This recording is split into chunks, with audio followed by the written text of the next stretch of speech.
Welcome back to Stationeers, and we need to improve, well, we don't need to, but we will improve our solar tracking setup. I'm actually just going to need to just grab one of the things from here. I want that horizontal sensor. That won't break most of our stuff, but it certainly will break that one at the end that we built last episode. I haven't connected all the rest. It'll probably set off some of the...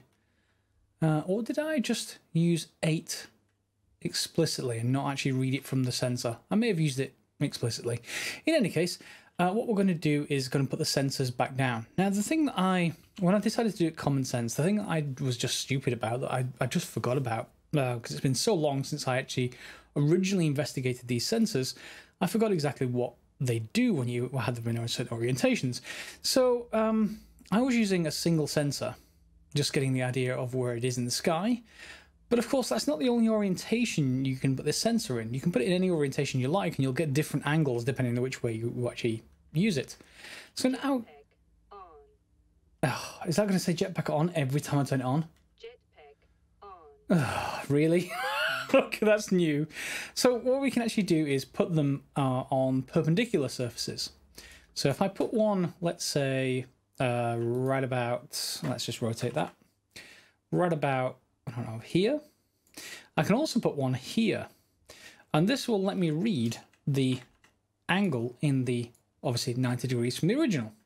So this one says 82 degrees, this one says 107. So we're getting degrees this way, and presumably degrees this way, which is good.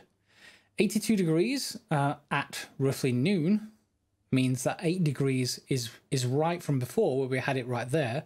But now you'll see this one is changing. And that's one of the reasons I was having so much difficulty with the trig side of things. I think, like, oh, I can't really just work it out from just one changing angle. I need both angles.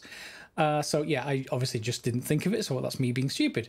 In any case, with 2 sensors, then, once we rename them, I think we can actually do a better job. Now, I want to give full credit to this. A commenter called Andir gave the math, and that came from a stream from a guy called Drazwam. Unfortunately, apparently, according to Andy, the streamer doesn't record the streams. Otherwise, it'd be nice for me just to put it in the description below. You know, more than happy to do so. So we're going to use those, and then we're going to get 4 quantities. One of these is going to be called phi, the ones are going to be called theta. I don't know which way around they actually are at the moment. It depends. So we may have to swap them, but that swap will be actually quite an easy one to do. So phi and theta are just names used for angles in common trig, particularly in spherical sort of trigonometry or rotational trigonometry, whatever you actually want to call it. Just Greek names. You can call them x and y as far as that's concerned. It makes no difference whatsoever. So we're going to need the sine of both of them separately, the cos of one of them, and the tangent of the other.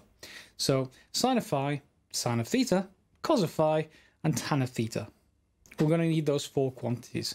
So it should make sense, I think, for us to just put some reading chips here. So we have, I don't know, phi and theta, and we call them whichever one we want. And then, of course, if we want to change them, we can just change them here, and everything else will update down that way. Then I think we'll just get the 4 chips out of the way, not the math chips, they would be the unary chips, with sine, cosine, and tangent. We'll put those together, and then the last bit is going to require a couple of maths processors and a couple more unaries. So I think we're going to need 6 unaries, 2 maths processors, and I'm going to say a couple of logic readers and a couple of batch writers. Seems reasonable. And we've already got those down here, and I think that's actually less chips than I'm already using for this approximate sort of solution. So it'd be nice to do this non-approximate. Let's give it a go, shall we? First of all, I'm going to put in the chips, and then, you know, I'll cover the settings as I'm actually doing them. I won't cover the wiring too much because, yeah, you know... yes. I want a conduit that actually will go straight across without actually interfering with each other, so you can keep them on separate networks.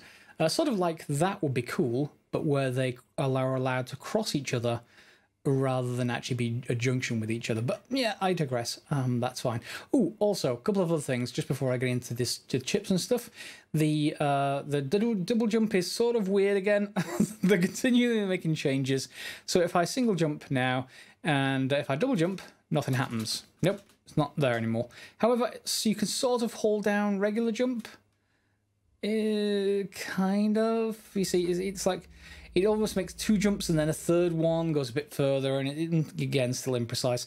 But the other really good thing and the important thing for you guys, watch this. So I can just take this into my hand. I can open it. I can grab stuff from the world and change them in my inventory. Saves a little bit of time, doesn't it? Well, save you watching me rearrange things in my hands as usual.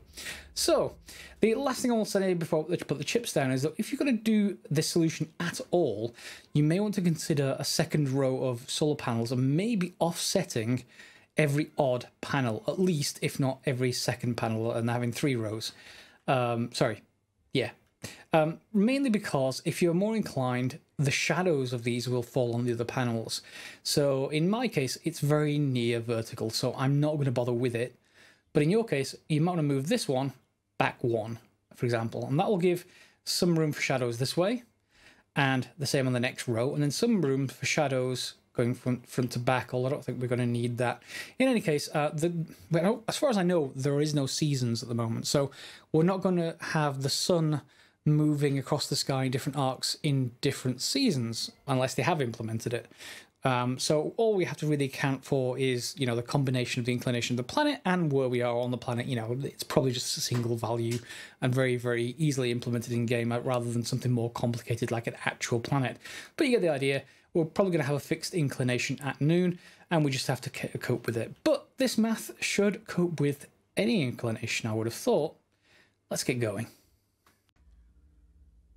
And as the sun is rising on a new day, we've now got these 2 readers. So this one is reading the phi solar angle, yeah, and this one's reading the theta solar angle. So this one is clearly that. So theta is pointing towards this dawn at the moment, and phi is sort of showing a deviation, I guess, in the other direction. Yeah, that's getting smaller over time. Okay, so presumably going that way as it actually ascends into the sky. All right, so now we've got unaries. So I've put 4 unaries out for our basic quantities that we want to combine together. So luckily for these, we shouldn't need too much work. So we're just going to need to put in logic reader phi for 2 of them. So logic reader phi, and the other 2 we're going to use logic reader theta. Hopefully it's in here soon in the list. I do need to put these in a sort of better form or separate this subnetwork from everything else. At the moment it's sort of shared. So let's just get to the theta. There we go. So the first 2, this one's a phi, so we're going to need sine of u, assuming I'm on the right thing. Sine. And previously, by the way, if you are playing on the beta branch, there have been some issues with the sensors outputting or things being read in radians versus degrees. Hopefully everything is now sorted and everything's in degrees, which makes things so much simpler. We don't have to convert back between 360 degrees and pi units, essentially, multiples and fractions of pi. So we also want the cosine. Can we just go backwards? That might be easier. Guess not. Oh, in fact, yeah, I don't think you can hold V to go backwards. Ah, interesting. Oh, well, never mind. So sine, cosine, we can turn both of those on. And then we're going to want, what is it? So sine again for this one. And then we want to want tangent for this one. So tan should be in here somewhere. There we go. 1, 2, and we should get different quantities in here between 0 and 1, at least certainly for the first 3. Tangent, there should be a point where it doesn't evaluate, I think, if I remember rightly, the tangent graph, but that's only one particular point in any case. So we've got 4 different quantities and they're all showing up. Tangent won't show between 0 and 1, I think it goes off the scale very quickly, but these will. If you remember your sine and cosine graphs, they're just sort of out of phase by 90 degrees or so. Whoops. And just to remember that sine starts at 0, goes up to its maximum value halfway through, and then back down again. Cosine starts at 1, at the sort of the origin, if you like. So it's sort of, it depends what either way you put it. It's either forward or backward. off phase or off sort of horizontal displacement from sine. So nearly noon. Yeah, so in both cases at noon, we're going to get, so the axes will be around 80 to 83 degrees, 84, 85 now. So it's going to be sort of almost pointing upwards, but sort of that direction. It's almost going to be 45 degrees, and then it's going to quickly flip around, just like our approximate version, but now hopefully a little bit more complete. Right, so the next bit we need is just a couple of multiplications. We're going to multiply I think I'm going to actually put maybe a bridge across there once I remove all this original equipment from down the side, and we'll just have a solid line up here and some kind of sort of walkway down into the floor there. Yeah, something like that. Or, well, I need to move some of those if I'm going to have that, but yeah, we'll get back to that. So the next bits we're going to need is just the multiplication. So we just need maths. Or math units, if you're American. In fact, do we want to just move that closer? I think I want to keep those separate just to keep things nicely arranged in banks. So this is going to be the first two there. Then we're going to take another separate break. So we just want an extra break there. And finally, this one is again going to be unary, I think. Or is it in... What I'm looking for is arc sine. Let me just see if... let's see if it's in here. So I've got three... units left over, 3 maths units left over, so that's good. We know we're using 3 less anyway because I've removed all of the chips from over there now. I do have let me just grab the tool. I want arc sine out of here. Are you in here? Yes, I think that's arc sine. Oh, well, I assume so, otherwise I'll need to do something else. And then let's try arctan, which should be in here as well. Okay, so now we just need to obviously set the maths up. So as I was saying, what we want to do is take the sine of phi, which is phi sine. I'm going to have to rename these now. And we're going to take that by the sine of theta. Sine theta. So 1 and 3 and 2 and 4, and we're going to multiply those pairs together. Okay, so here we are. We're in darkness again, unfortunately, but we've got 2 packs of 2 here. So 2 math units and 2 unary math units.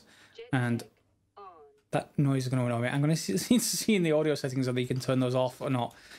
Whenever you're on the edge of something, it just causes issues in Stationeers. Oh. Yeah, that's going to annoy. It wouldn't help if we're just... This movement system, they need to fix the movement system. You can just step off things too easily. So we're going to take the 2 sines, aren't we? So we're going to want sine of phi first. So sine of phi, excuse the dog barking if you can hear it in the background, and then sine of theta. And then we're going to multiply. And then on this one, we're going to take cos of phi and tan of theta. And again, we're going to multiply. Turn both of those on. And now I think what we're going to do is I'm going to break to go and shut the window for that dog. Second of all, we're going to rename those, and then finally we're going to get the final values with these final 2 unary math units. Okay, so here we are. I've renamed everything. This one's going to be called arc sine. That one's called cos tan. That one's called sine sine, or sin sin, if you want to see them like that. And we just need to choose the input here, don't we? So this is going to be the arc sine. So in that case, we want the sine sine as the input. Are you going to be in here anywhere near the start? Hint, drop down lists. Drop down lists. And this one has to be the cos tan, which is the first one selected. So we can get both of those running. And now we should have 2 values we can use. Now, if these are wrong, the only thing we need to do is change these to look at the other reader, the other sensor. Swap these around as far as what their inputs are. And then we shouldn't need to make any other amends. I need to now go and clean up a lot of this cable. Yes, I know I have commenters who comment on cable. That's quite normal. And I'll clean up all this cable, and then we'll just put in. I don't think I have any spare I/O chips other than just disconnecting these, which we kind of. Oh, hang on. We got one logic writer up there. I can remove that dial. That much is for certain, and that should enable one axis of our test unit. And maybe I can scrounge another. Another logic I/O unit for somewhere. I need some gold. I need to go mine again or something. Anyway, let me get that sorted and we'll come back, put in a couple of logic writers or batch writers. Doesn't really matter at this stage. So we may as well just put in batch writers and not connect up the rest of the panels. In fact, no, I need to watch. No, that's still fine. That's okay. Yeah, we haven't got a physical connection between this, which is the power line, because it goes into that side of the logic writer, and the rest of it, so it won't accidentally start turning all the solar panels until we're ready with our test setup. So it's now nearly dawn, well, not far away from dawn. You'll see they're all pointing in the wrong direction. I think that's perfectly fine. We'll come back to it in a second, but I think it's fine. I think they're all going to flip around at dawn because they did the same thing at dusk. As soon as the sun went down over the horizon, they all flipped to point towards dawn and started another rotation. So we'll see what happens very shortly. I just want to address some people saying, hey, you're not really going to get much more power out of this. Well, we are, but only after a certain number of chips. We've got 14 chips here. There's 10 maths chips, I think. Yeah, and then we got 4 I/O chips. So the I/O chips are 10 watts each, I think. Let's have a look. Batch writers, so 10 watts each, yeah. And the maths are all 25 watts each. So let me just double check the numbers. So we've got 1 math, 2, 3, 4, 5, 6, 7, 8, 9, 10. Yes, so it's 250 watts plus another 40 watts. That's 290 watts to run this whole thing. Technically, we still have 3 chips here that we're going to remove, and they are 1 math and 2 I/O. So that's what 200. What did I say about 280, 290 watts? So 280, 270, 245-ish. If I didn't lose count, it's entirely possible I lost count there, but 245 watts-ish, and that gets us this whole solution. Ready? Are they going to do it? Let's back up here.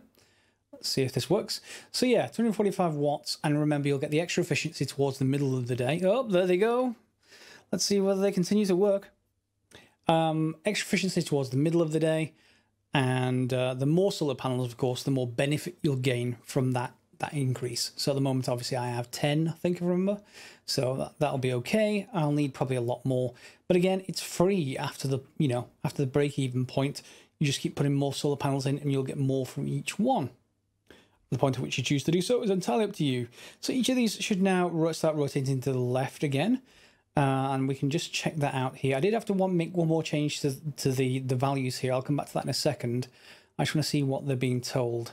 So there we go. That's decreasing. So I think that is clockwise. I think we'll see once it gets closer to noon. But I think they're rotating in the correct direction.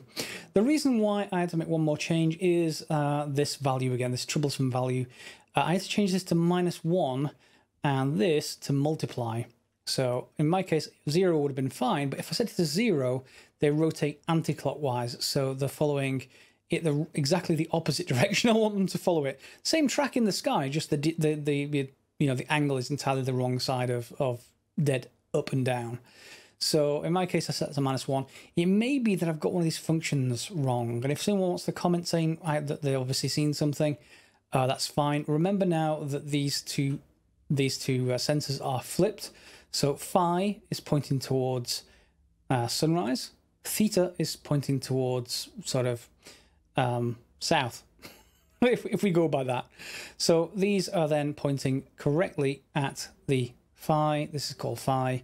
Theta, this is called theta. And the same maths are all true down here. So that's all working. It could be that maybe they didn't need swapping. Maybe that I just needed to do this because I'd swapped them. I don't know, but this definitely works, and it should work pretty much on anyone's world, I would think. So just a brief overview again. We're taking phi, we're taking theta, and you know which ones they are now. So we're taking sine of phi, cos of phi, sine of theta, and tan of theta. We're combining sine of phi with sine of theta. Combining cos of phi with tan of theta. Then we're going to put them both through a sine and a tan, those products. Then we're just going to skip these batch writers for a second. We're going to take the horizontal and multiply it by -1. That'll just make it rotate the other way, essentially.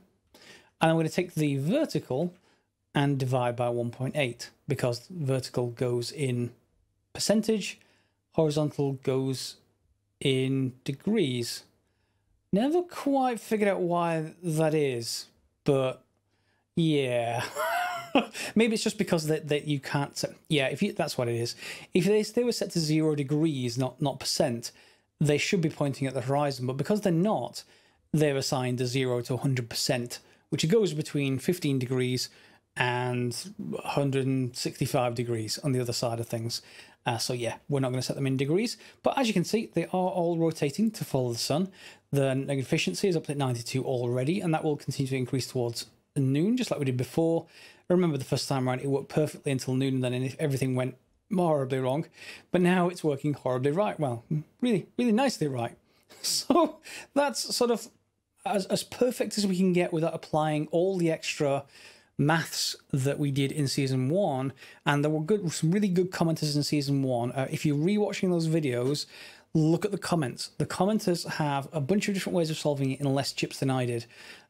The other thing that you can do to save power, and the thing I did in season 1, I think I may do in season 2 here, what you can do is take something like the solar sensor, and it doesn't matter which one, we can read off one of those two, we can remove all of this now.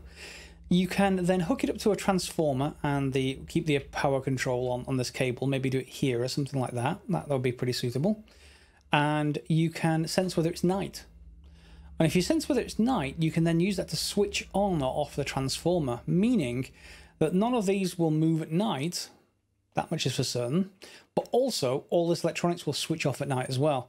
You'll need, I think there's like 1 chip remaining or 2 chips remaining, so you'll only ever have to use all those chips during the day. I may well do that for power efficiency, because remember right now, if it's 245 watts, we're using that at night as well, because all this power, all these chips are on. So we do have to be a little bit concerned with that. Otherwise, I'm pretty happy.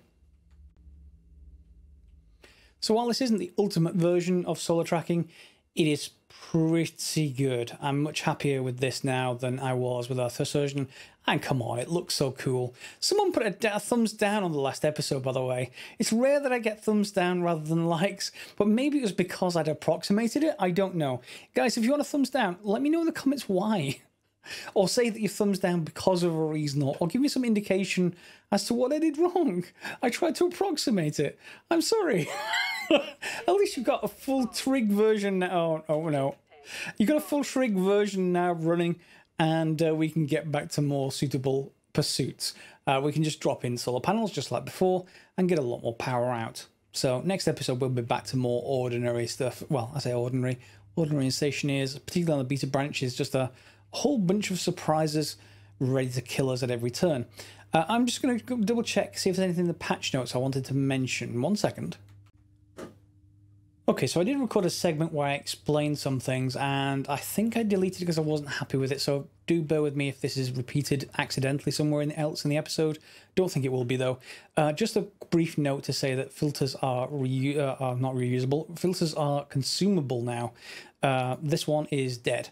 0%. The one in my suit is down to 11%. They only last a couple of hours. Do take care. Make sure you have extra filters made. They're not expensive at all, but just, bear in mind you always have a stock of filters. Also, this makes it a really good advantage that our atmospheric system isn't on all the time, because this would use up our filters. Yeah, see? It's almost like I knew. No, I didn't know. So aside from that, there's a new locker size that is small. It's only 4 slots, and that only takes 1 kit. This large locker takes 2 kits now, but to be honest, I wouldn't build a small one ever. I don't think I'd use up 2 kits, because that's pretty much the right size of locker. There is a new block called the unloader, and it's similar to a stacker or off the stacker kit. And what I was just wondering, and this is probably something we should debate before I actually go through and try to find a solution with it, with all this stuff that we've got out here. If an unloader unloads all the machine it's connected to, which I think it will, we could take it out of here to basically do the equivalent of pulling this handle. And that means, I guess we could try and use that to just rotate all of our ingots, all of our stock of ingots between all machines. If we could see whether I push a button on a certain machine and somehow unload all machines into one conveyor belt, and then we'd have to find a way to get them into the machine that I pushed the build button on, or something along those lines. I'm not quite figured out what we need to do on that yet, or look at the on-off button or something along those lines to figure out which one I actually want materials to. But I think that might be an interesting solution if that's now possible. Not played with it yet. I'll try and play with that maybe next episode. Not quite sure what I'm going to be doing next episode just yet, but that seems like an interesting option to go for. Other than that, one other thing I did want to say is I did mention last episode that this this volume pump back here was using 2 kilowatts. That's since been changed. It now uses 800 watts, but that depends on what setting you've got it on. So 100 litres, it's 800 watts. At 10 litres, it's 80 watts, so it's probably 8 watts a litre, or thereabouts. And that does mean that you can have that running quite small in terms of power usage if you're willing to deal with it only pumping a small amount. Seems pretty good. There's apparently some sound effects on elevators. Yeah, there is. There's also some new ladders, so ladder floors, if you like, so you can get off ladders easier, halfway up and stuff like that, and then a top and a bottom of the ladder and stuff along those lines. Lots of little miscellaneous stuff that we'll probably use at some point. Still disappointed in this vending machine. I think it may well not have to do any ingots in here, unless, I guess, well, unless the unloader can unload all of this contents of the vending machine, and we literally use it for ingot storage, and it will just shuttle it back into the vending machine. You know, once we get to larger and larger amounts of materials or something. Don't know. We'll see. But that's just something worth thinking about, maybe, or for maybe you guys to comment below, and yeah, sort of debate. One other thing. Suit storage appeared in there. No idea why. Just happened. That's where I equipped the other suit. So maybe it was the other suit piece that's now changing to suit storage. The helmet's there, but I'm not sure what happened with the other bits of it. Yes, very odd. In any case, this episode we've got perfect solar, near perfect solar done. If you want to see me add the stuff from season 1 to correct for Dawn and Dusk, I will do, happily. Let me know in the comments. I don't want to repeat too much from season 1, but you know, if you want to see that done, and maybe done as the commenters said in season 1, because they suggested a more elegant solution than I had. Both work, but they were more elegant in some cases. In some other cases, not so much. And also maybe that power control stuff to shut all this circuitry down at night. That's another thing that we can do from season 1. So let me know in the comments below. Otherwise, as always, guys, thanks for watching. Feel free to like, subscribe, and share as normal. We'll see you next time for some more Stationeers, and see what your comments say about this episode. Thanks a lot. See you next time.